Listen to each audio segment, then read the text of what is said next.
I, 31 female, have an older sister, Mary, 33. Mary has always been the favourite. Growing up, my parents idolised her because of her looks, grades, she was athletic and more. She's described as my parents' golden apple baby. I, on the other hand, was born 2 years later. It was an accident. I was born prematurely with a heart condition. Growing up, I was in and out of the hospital receiving countless surgeries. My parents always threw in my face that I was draining their money, even though my grandparents always paid for anything insurance didn't cover. She never hid her hatred towards me. She'd constantly bully me and my parents did nothing about it. When I graduated high school, I had enough. I begged my grandparents to pay for me to go to a college several states away to get away from her. That was the best decision ever because that's where I met my now husband, Greg. Greg was a sweetheart. He always made me feel beautiful no matter what size I was. After graduating, we got married, which his family paid for because my parents refused, stating they spent too much on my sister's wedding a year prior. They didn't even bother to attend the wedding. We ended up choosing to live in the city we graduated in. I rarely talked to my family back home outside of my grandparents. Greg and I had a son together. This was a high-risk pregnancy, and I was advised to terminate early on as the results could be fatal. Luckily, we both made it. I almost didn't, though. The amount of strain it put on my heart was detrimental. Doctors strongly urged me not to have any more children, and we agreed. Fast forward to about 1 month ago, my family and I moved back to my hometown after my grandpa's health was declining, and I wanted to be near him. When I moved back, my parents and sister started acting very nice to me. My mom would ask me how I was doing and tell me how proud she was of me, which is something she never does. My sister would join and do the same. I knew something was up, but my grandmother said to give them a chance and maybe they missed me. 2 weeks later, I was invited to my parents' house for a family dinner. While at the table, my sister said she had a present for me. She whipped out a card and I opened it, expecting it to be an apology letter. But no, to my surprise, it was a letter stating that my sister found out she was infertile and congratulating me on becoming her future baby's carrier. I was floored. I told her that I couldn't have her baby. I tried to explain what my pregnancy did to my body with my heart, and she started crying. My parents began screaming at me for being selfish and not wanting to help out my sister. I explained that the doctors instructed me no, but they said, "For family, you take risks." I couldn't believe it. I grabbed my husband and stormed out. He's still shocked. However, I can't help but feel bad still. So, am I the idiot for not wanting to help my infertile sister, risking my health in the process? Honey, absolutely not the idiot, and what the heck? Even without the backstory, you are not the problem here. I'd never speak to them again personally. I'm so sorry you've had to deal with so much. And what's worse, they didn't even ask. The card was just breathtaking. They told her that she was the one. The audacity. Like, I know I've been rude to you your whole life, but now you can carry my baby even though it will seriously hurt you. Even if pregnancy was super easy, breezy, and your favorite activity, you're never under any obligation to do it for anyone. And in a letter, congratulating her as if she'd won an award, or she has the honor to have her child. For family, you take risks. Some families are just pure evil. Not only was your family of origin truly awful to you growing up, but rather than taking any responsibility for their atrocious behavior or showing any insight or self-awareness, they deliberately manipulated you and the situation for their own benefit. Your family is awful to risk your health for the golden child's gain. OP, go no contact and keep them away from your family, especially your child. Yeah, I have no idea why she still spoke to them at all in the first place. Like, take the hint already. They are garbage human beings. Stop letting them screw with you. If you can't cut them out because it's your best interest, then cut them out for your child's sake. They don't deserve to know the child, nor does the child deserve to have such trash in its life. I, 30 male, was married to my ex-wife Claire, 28, for 4 years until I found out she'd been cheating on me with an ex-boyfriend. Needless to say, the marriage ended and we got divorced about 8 months ago. During the divorce proceedings, I learned that Claire's younger sister, Cindy, 20, had known about the affair but chose to keep quiet about it and helped Claire hide the affair from me and her family. Before all of this, I'd promised to pay for Cindy's medical school costs as my family and I are wealthy. Despite the divorce, I decided I would pay for her education, as at the time I felt I didn't need to punish Cindy for whatever her sister did. However, as I said before, it was during the divorce proceedings that I found out about what Cindy did. Once I found out that Cindy was complicit in hiding Claire's infidelity, I felt betrayed and decided to revoke my offer. I told Cindy 8 months back that she should look for a loan or other funding, and I wouldn't fund her anymore. I'd already paid for 1 semester. Recently, when I received an email from the college regarding the upcoming semester fees, I informed them that they should direct any further inquiries to Cindy, as I would no longer be funding her education. Cindy called me, screaming and crying and accusing me of being cruel and heartless for cutting her off. She says that her family couldn't afford the tuition without my support and she would have to take out a loan. I told her she was not my concern anymore and I blocked her. When her father contacted me, he was calmer, asking if there was any possibility of reversing my decision. I stood firm and said that I had no intention of continuing to support Cindy financially. He says he understands and will try to make Cindy understand too. For context, he was very good to me during my marriage and offered me support when I told him I would divorce Claire. The decision has caused a rift among my friends and family. While most support my decision, some have criticized me for not honoring my previous promise to Cindy. Even my mother urges me to reconsider, citing my past promise that paying for Cindy's education wouldn't be a financial issue for me. However, my father stands by me, agreeing with my decision. Truthfully, I have the means to pay for Cindy's entire medical school education without difficulty, but I can't shake the feeling of betrayal caused by Claire's cheating and Cindy's complicity. But I feel conflicted. So, am I the idiot? Not the idiot. Your friends can pay for Cindy if they feel so strongly about her education. What Cindy did was not the act of a friend. She helped destroy your marriage and supported your ex-wife's infidelity. She chose her side and turned her back on you so you can oblige her by withdrawing your promise to pay. She should ask her cheating sister to pay for the education. You were helping her out of kindness, yet she could not repay that to you. The ex-boyfriend could pay, as he was more important to Cindy than the OP. Cindy was a fool. I would have been doing everything in my power to make my idiot sister break off her affair or just tell OP what was going on. No way would I risk my free ride to med school. The moral of the story for me, time after time, is don't protect or defend cheaters. That's one of the worst betrayals imaginable. Cindy is getting exactly what she deserves. I've been with my fiancé for 7 years now and I have 2 sons from a previous relationship. They're a tween and a pre-tween. Their father stopped taking them in 2020 for reasons unknown, and around maybe a year ago this started happening. My fiancé overrules me. A few times I've told the boys they can do something or have something, like one of my personal snacks, and he will overrule me. If the boys say, "Mom said I could," he's said about 3 times now, "Well, I said no."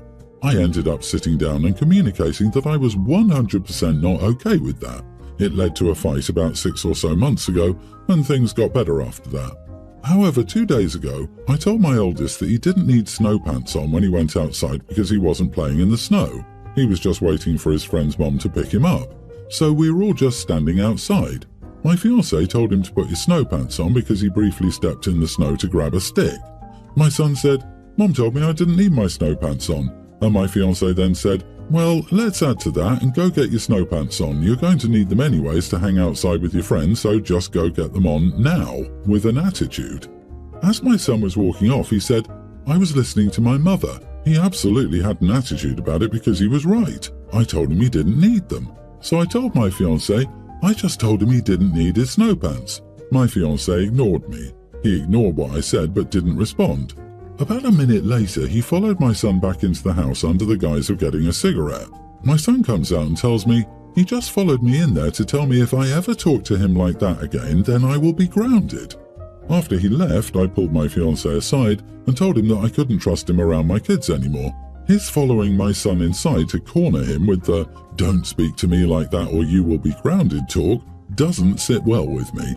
Especially when he was told multiple times that I was the one who told him he didn't need his snow pants regardless, so he should have backed off after realizing that I'd already made that decision, but instead he acted like he needed that control and had the final say.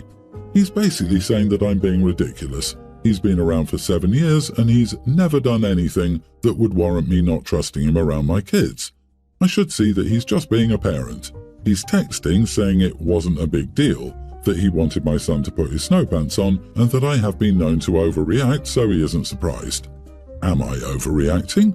Because a part of me is uncomfortable with this whole interaction and him feeling like he can overrule me at all. It feels very controlling. This is bad parenting, and he doesn't even have standing as a parent.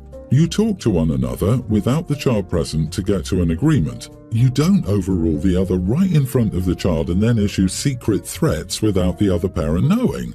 I think you're right to be concerned, and I think you are not the idiot. Don't marry this man. Yeah, OP, lose this guy. He's not the one. He followed your son into the house and threatened him, and then proceeded to gaslight you by basically using the trope that women are too emotional. Listen to your gut. It's telling you what the rest of us can already see. Break it off with this controlling idiot. If you don't, he will believe it's okay to keep up this controlling behavior, and soon he'll be telling you what you can or cannot do. I'm a 23-year-old female. My dad has fat-shamed me my whole life. His words used to hurt me a lot as a kid and a teenage girl, and they never once encouraged me to lose weight. Ironically, they made me turn to food even more for comfort. I have a little sister. She's a tween. I don't live at home anymore, so I don't know if my dad has ever mentioned weight to her unless he was making a comment about me in front of her.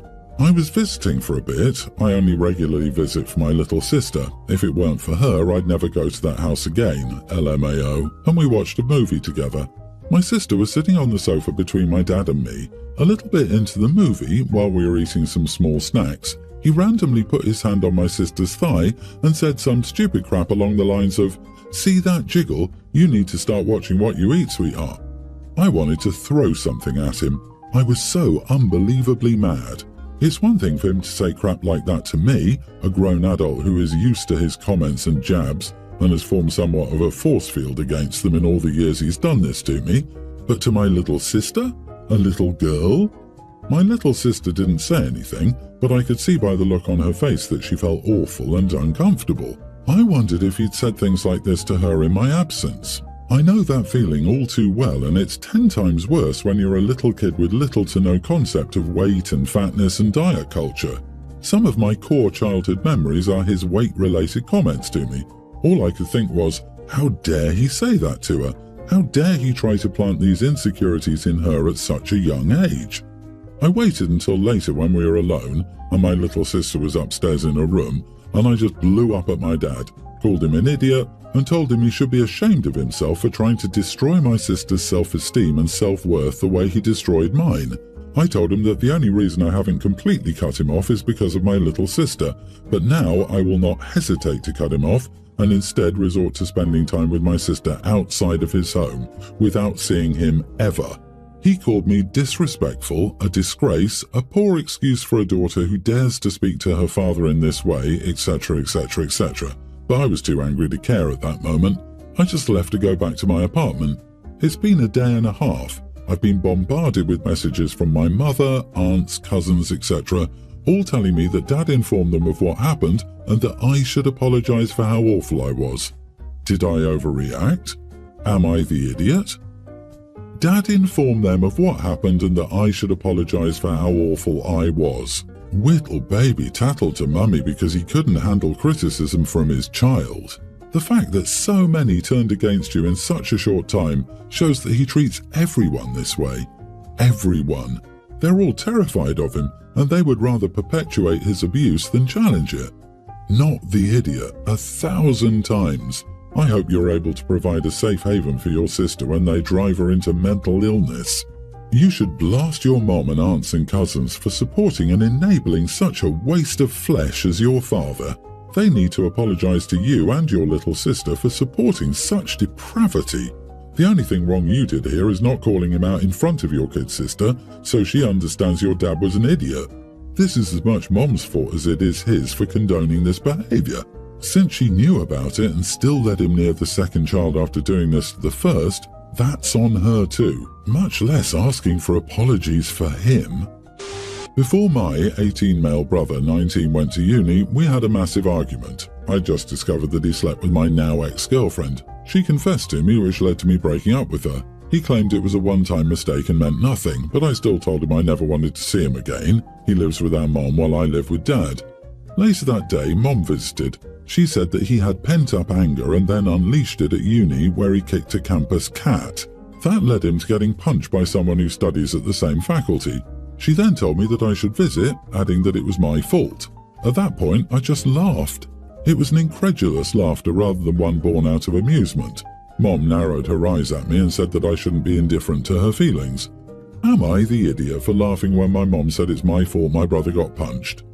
Your mom is a clown, dude. I'm sorry, I too laughed while reading this. He slept with your girlfriend and you told him you wanted nothing more to do with him. He then went and kicked a defenseless cat in anger, which resulted in him getting punched. It's nobody's fault but his. Your brother is a narcissist and your mom enables him and is one of his flying monkeys. How do I know? When he told you, it wasn't a big deal that he slept with your girlfriend.